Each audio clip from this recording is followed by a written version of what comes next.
Assalamualaikum warahmatullahi wabarakatuh. Bismillah, alhamdulillah, wa syukurillah, wa ni'matillah. La hawla wa la quwata illa billah. Rabbi syrah li sodri wa yassir li amri wahlul 'uqdatam min lisani yafqahu qawli, amma ba'du.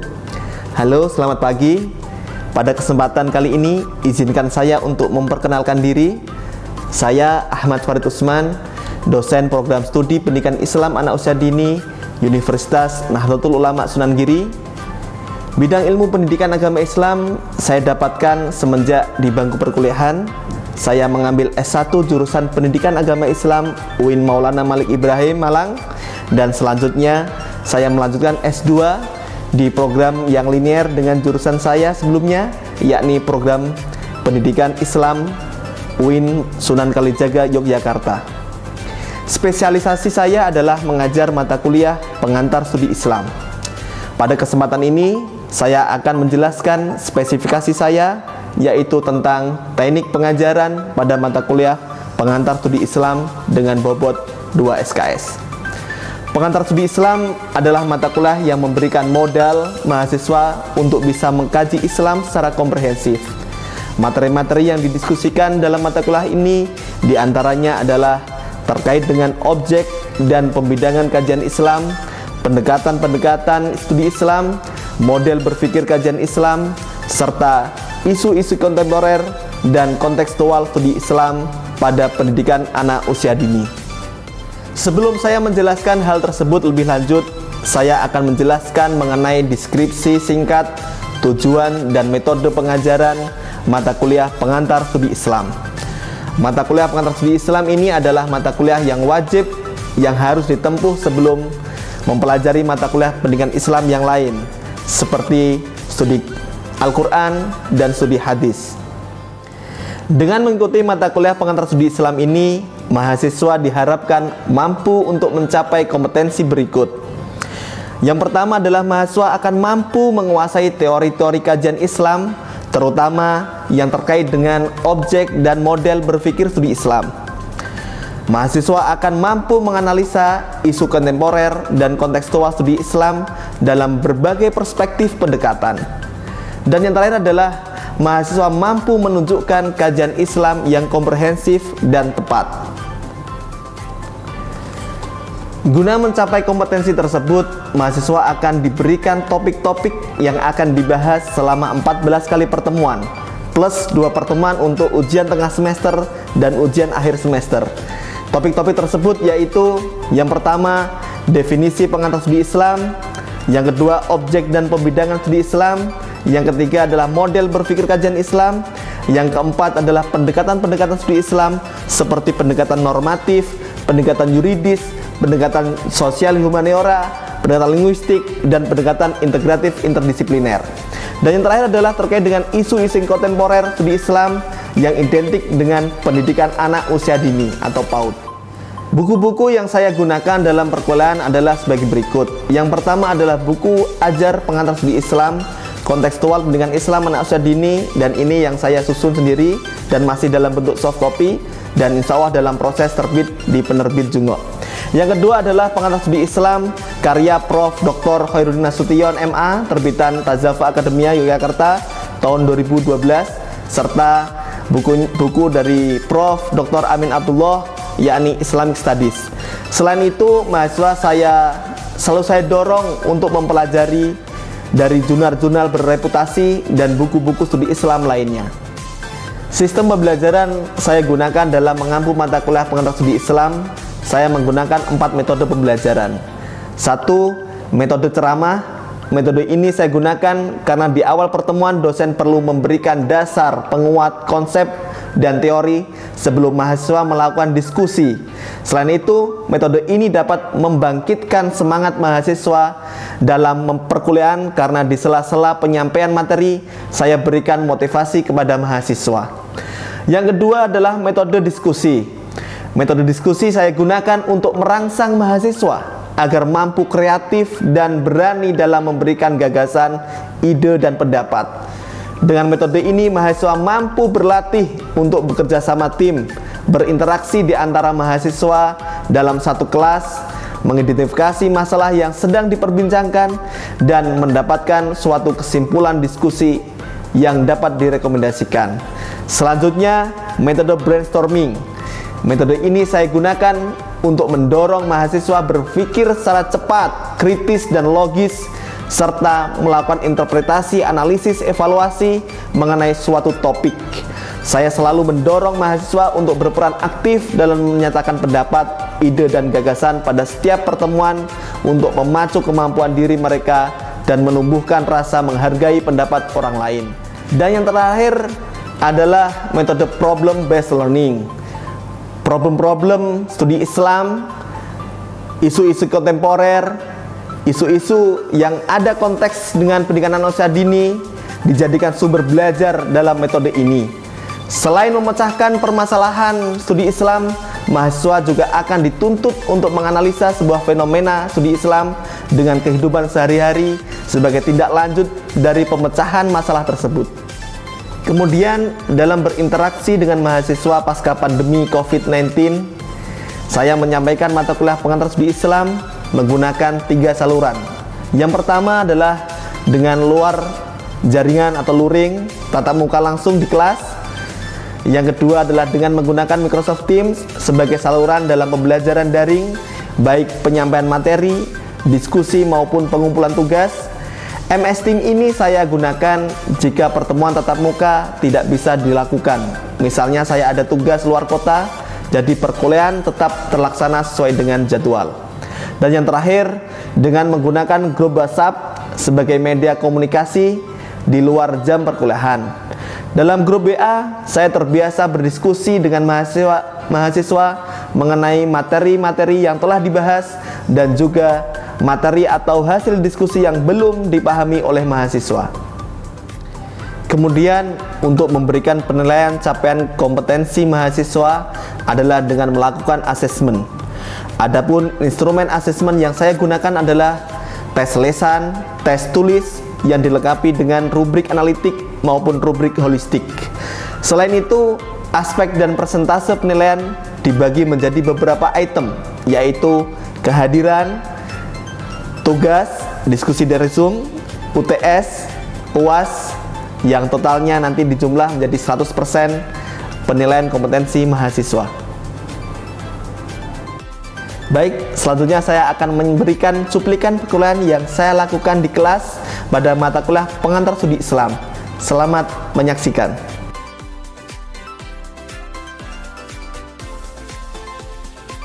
Assalamualaikum warahmatullahi wabarakatuh. Waalaikumsalam warahmatullahi wabarakatuh. Alhamdulillah wa syukrillah wa nikmatillah, la haula wa la quwata illa billah.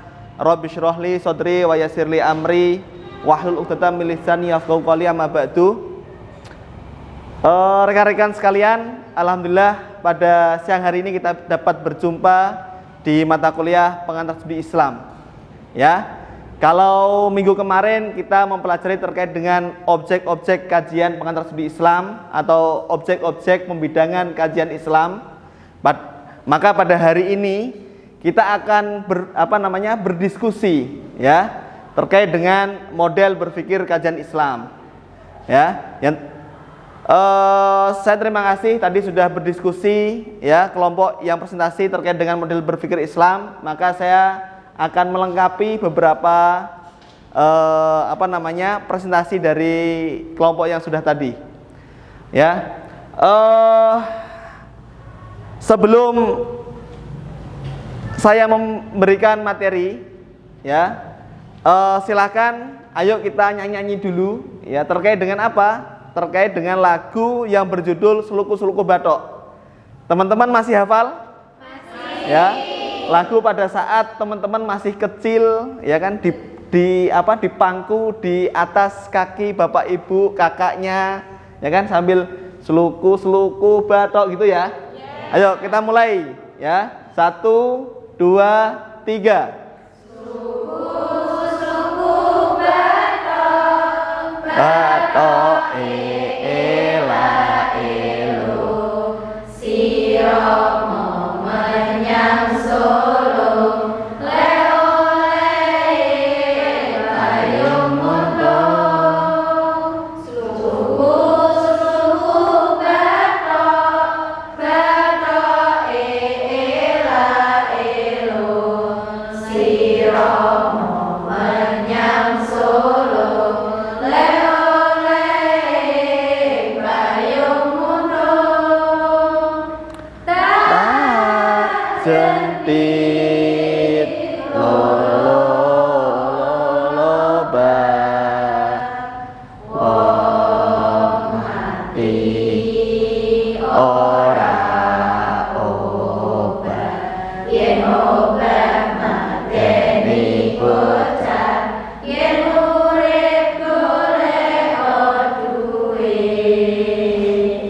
Ya, terima kasih teman-teman. Ternyata masih hafal semuanya.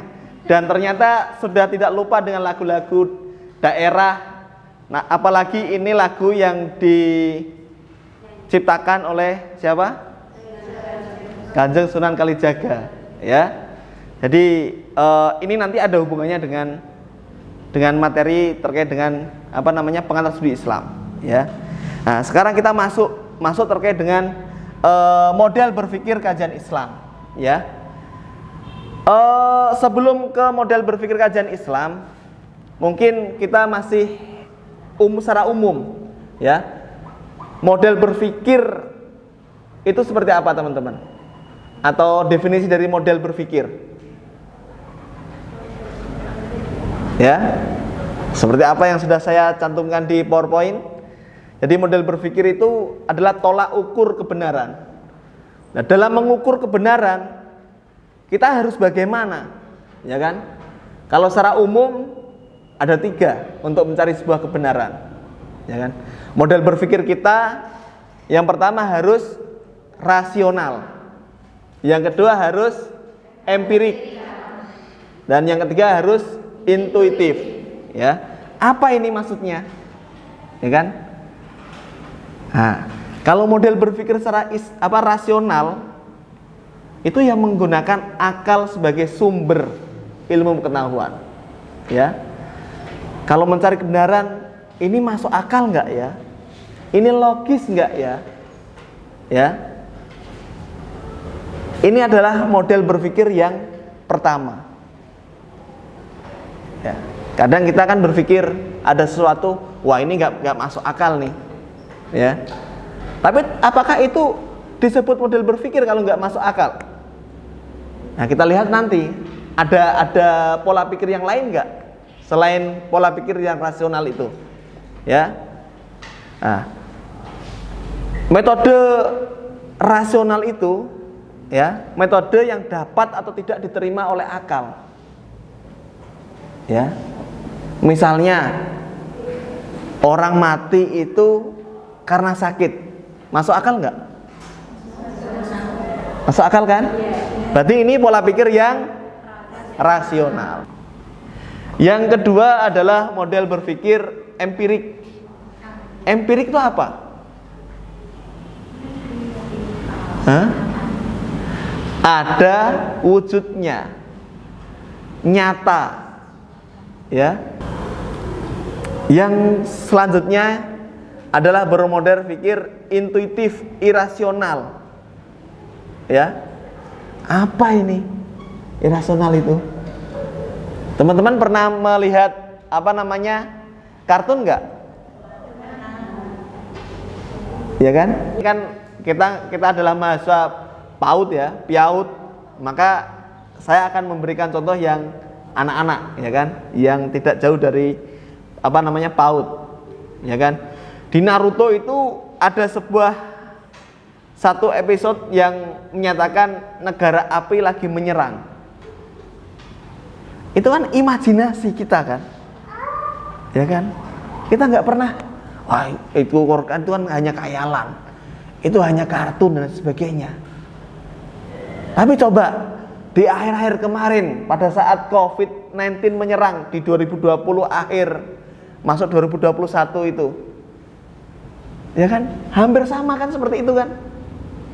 Kalau kemarin kita ngomong Naruto itu diserang oleh negara api itu hanya khayalan, ternyata COVID menyerang juga ternyata, ya. Kalau kita nggak nggak merasakan pengalaman itu, apakah itu yang magis atau apa, maka ya kita tidak bisa menemukan dengan pola pikir irasional ini. Pengalaman ini loh yang disebut adalah pola berpikir intuitif, ya. Jadi ini adalah pola pikir secara umum yang terakhir, adalah intuitif. Nah, sekarang kalau di studi Islam, Pak, di kajian Islam itu seperti apa? Apakah sama? Ada pola pikir yang apa tadi? Rasional, empirik, intuitif, apakah sama Pak? Ya sebenarnya secara substansi hampir sama. Tapi di kajian studi Islam ada sendiri, dengan bahasanya sendiri. Ya, ada 3 juga teman-teman. Apa itu? Yang pertama adalah bayani. Ya, iki bukan Bu Bayan atau Pak Bayan ya, tapi bayani.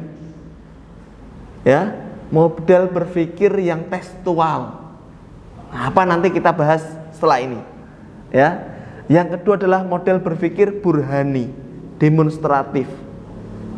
Dan yang terakhir adalah model berpikir intuitif. Ternyata sama yang terakhir ini bahasanya, tapi dengan nama yang lebih islami, dengan nama adalah irfani. Ya.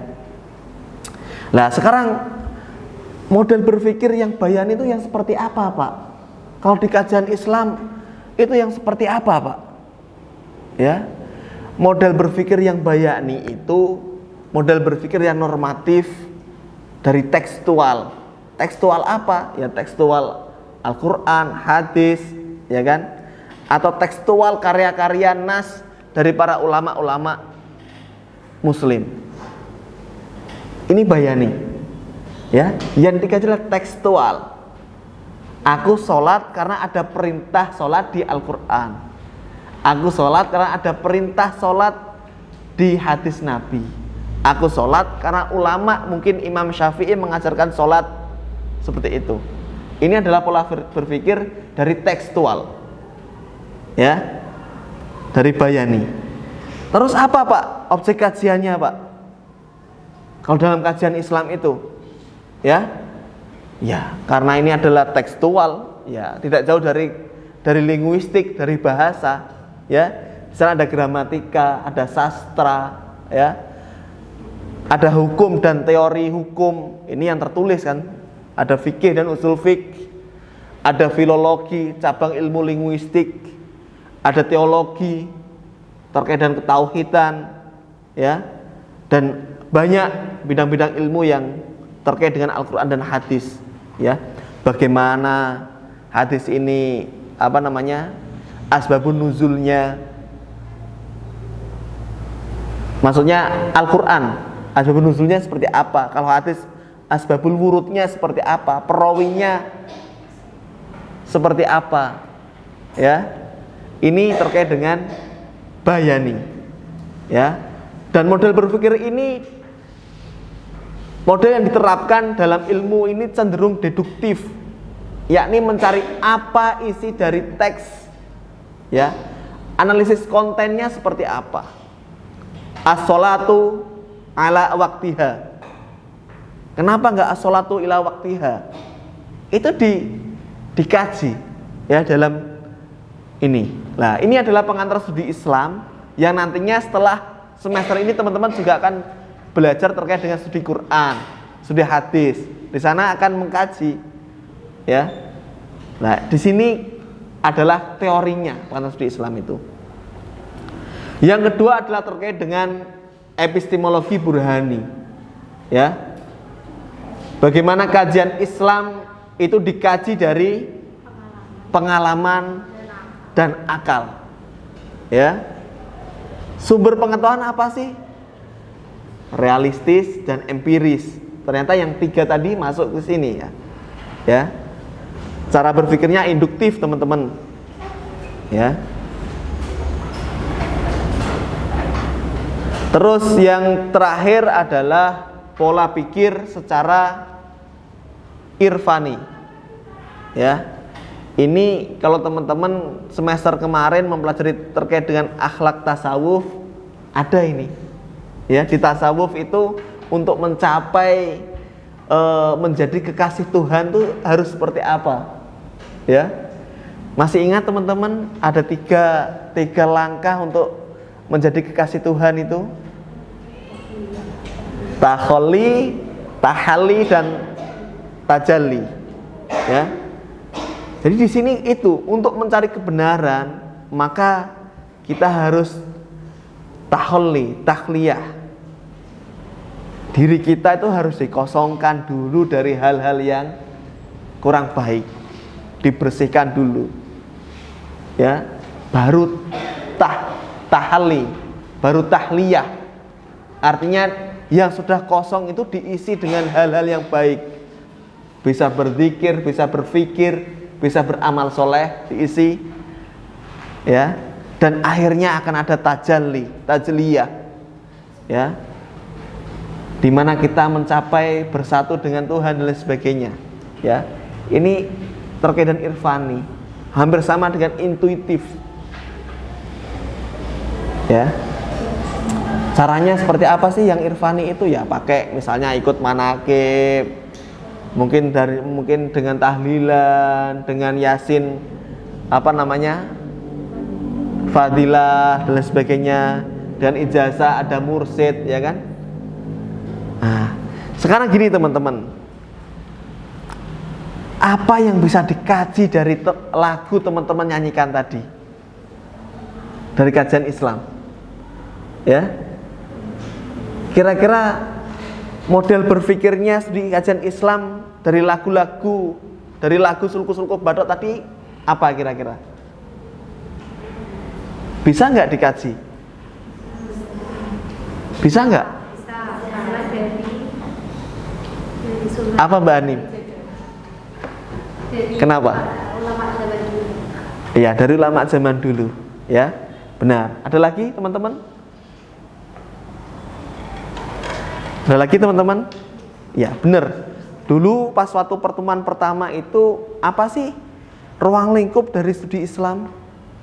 Dari kajian Islam itu segala hal kalau ada Islamnya, apakah itu nama orangnya, apakah itu dari ada hubungan teksnya dengan Islam, maka itu masuk dalam kajian Islam.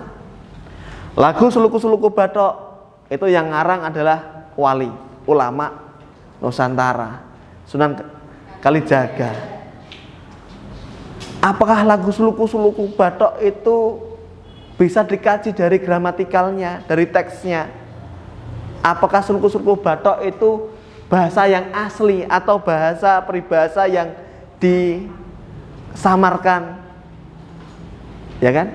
Ini akan dikaji. Misalnya suluku-suluku batok, asluku kabatnak. Itu apa artinya kira-kira? Ya.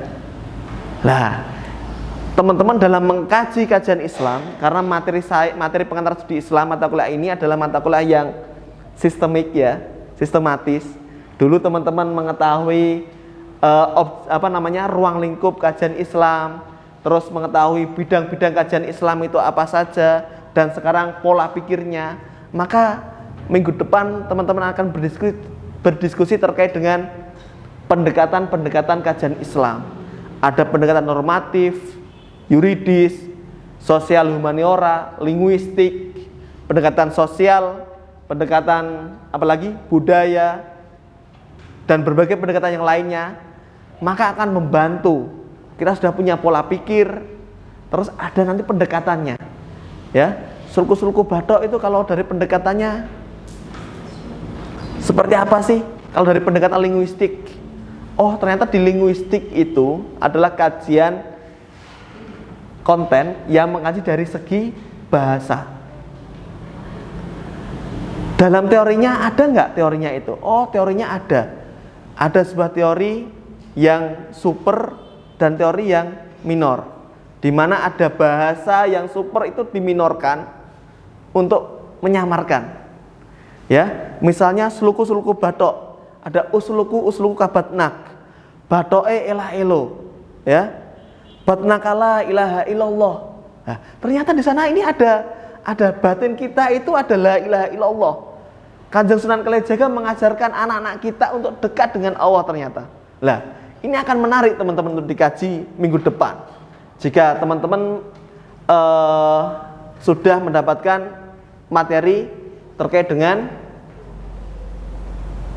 pendekatan linguistik, ya. Ya, jadi itu yang dapat saya sampaikan. Ada pertanyaan? Mohon maaf Pak Farid, saya mau Ya, bertanya. silakan. Tadi kan ada 3, yaitu rasional, empirikal dan juga irasional tadi. Iya. Nah, tadi Pak Farid juga menjelaskan tentang pola pikir yang empirikal, yaitu maksudnya adalah nyata atau sesuai fakta. Nah, tadi Pak Farid juga menjelaskan tentang ada kalanya masuk akal tapi tidak ada buktinya. Nah, itu saya kurang paham tentang kalimat tersebut. Saya mohon untuk dijelaskan dan juga minta contohnya. Terima kasih. Oke, terima kasih. Sebenarnya tadi sudah saya berikan contoh ya. Kita ada 3 klasterisasi pola pikir, ya kan? Pola pikir rasional, pola pikir yang masuk akal, ya, yang logis, cukup sampai situ, tanpa ada bukti. Tapi kalau masuk akal itu sudah benar, rasional, ya kan? Tapi kalau pola pikir yang tahap 2 adalah pola pikir yang empirik. Kalau masuk akal tapi nggak ada buktinya, nggak benar. Contohnya apa tadi? Kalau ada orang meninggal karena sakit, ada wujudnya, itu logis dan ada buktinya, gitu loh. Tapi kalau premisnya adalah bapak saya meninggal karena sakit, saya nggak tahu nggak pernah menjenguk dan nggak tahu bapak saya di rumah sakit, itu kan masuk akal. Tanpa ada bukti sudah cukup. Oh iya, bisa ya meninggal karena sakit, ya masuk akal, karena bisa sakit, bisa kecelakaan atau bisa yang lainnya. Tapi kalau saya untuk berpikir empirik, gak percaya bapakku meninggal, atau bapakku gak karena sakit, jangan-jangan karena apa yang lain. Kalau gak ada buktinya, bukan empiris. Tapi kalau pola pikirnya dengan menggunakan pola pikir yang empirik, maka harus ada buktinya. Oh, bapak saya sakit karena jantungnya membengkak, ada buktinya. Oh, berarti bapakku itu benar-benar itu sakit dan sebagainya. Itu contoh yang mudah, ya.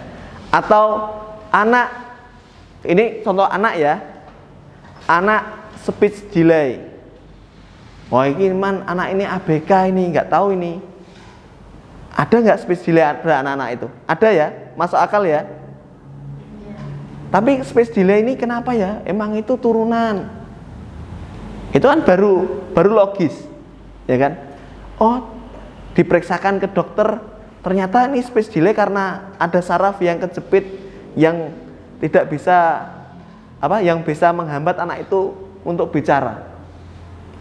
Ada buktinya dari rekam medis dokter, maka itu yang empirik, ya. Jadi bedanya di situ, teman-teman, ya. Oke, terima kasih teman-teman atas diskusinya yang sangat luar biasa. Minggu depan kita akan belajar mempelajari terkait dengan pendekatan-pendekatan dalam kajian Islam.